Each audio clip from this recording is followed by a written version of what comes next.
Been listening to a Lex Friedman podcast today, and it is so interesting, the thoughts that it brings to my mind.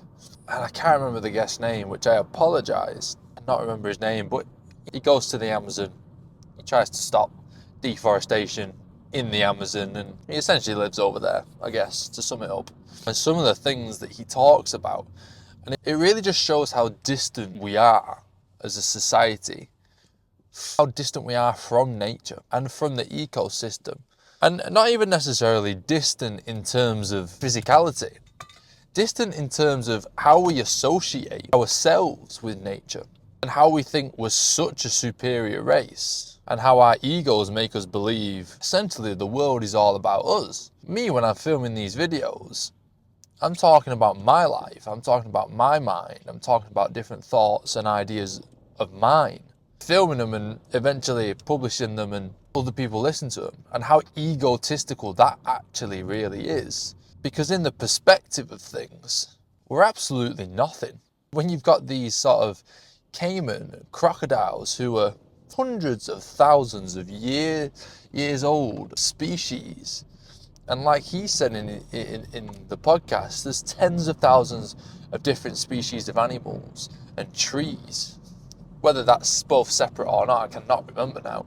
But to think that there's tens of thousands of different types of trees just in one area is ridiculous to even try and comprehend what's going on there.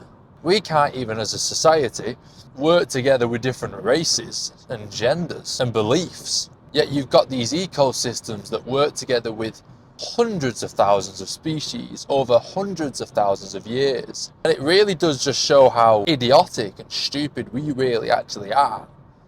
One, in terms of thinking that we are the boss and we are something. And two, in how we actually act and how self-destructive really that we are. I'm hearing them both talk about how this Amazon rainforest is sort of working hand in hand with each other. How it's almost a partnership between life in there. And don't get me wrong, they talk about how brutal it is. We have that brutality here in society, not as intense as that and not in the same ways. But it still happens. And one of the things I always think about is, if you're trying to solve something, can you find evidence in nature where it does it itself? Or in the ecosystem, the solution is there? A lot of the time I find that it is actually there. And they know a lot better. Nature knows a lot better. The earth knows a lot better about solutions and what's going on and what's needed than we do.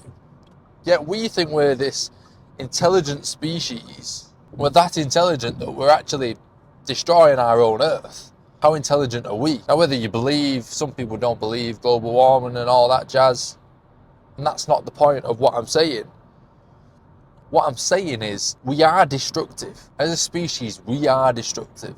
We extinct species. And I think I heard on a podcast, we are the only species that does that, to other than ones that have been sort of introduced by us. You don't really see that in nature. You don't see in nature that they try and kill each other off completely. Sure, there's a battle, there's competition, there's a hierarchy and all that stuff. But by the sounds of this podcast and the guy who's on it, it does sound like they do work together in a totality. And as you can imagine, the Amazon rainforest is more than likely quite the scene, quite the emotion, quite the emotional ecosystem. I just wonder if we struggle to attach to these ideas and to connect with these ideas, because we are quite far away from that life now. We've got big square and rectangular buildings that are massive and made of concrete, and as I'm driving to the gym now, it's concrete, there's metal, there's just things that are affected by nature. And one of the things I also think about is, imagine if none of these roads were here, none of this concrete structure would be here.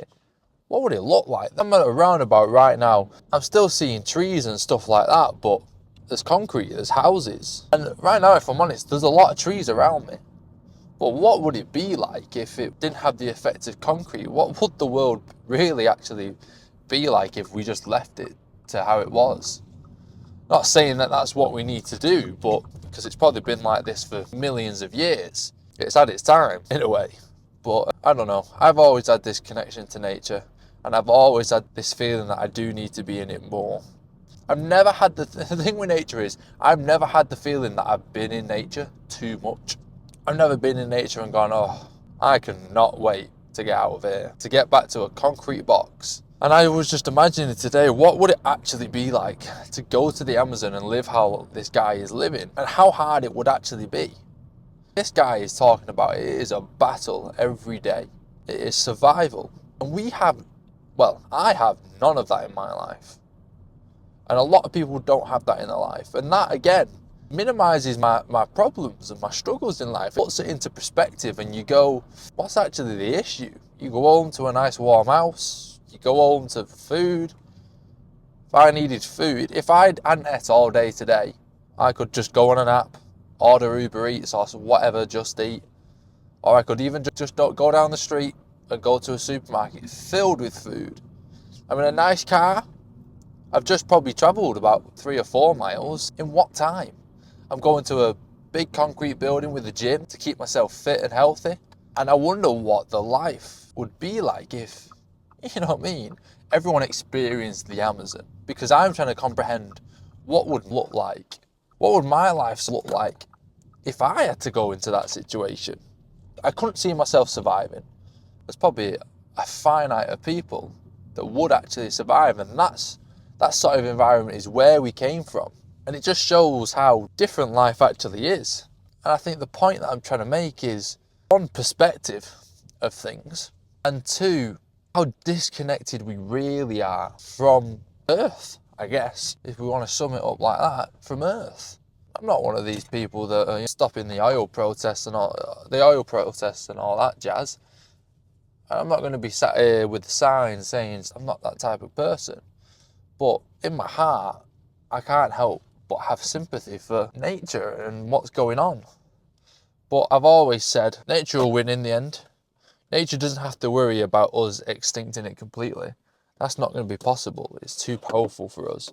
And it's one of those things that we should stop destroying nature for ourselves, not for anything else. But anyway, at the gym now, so peace.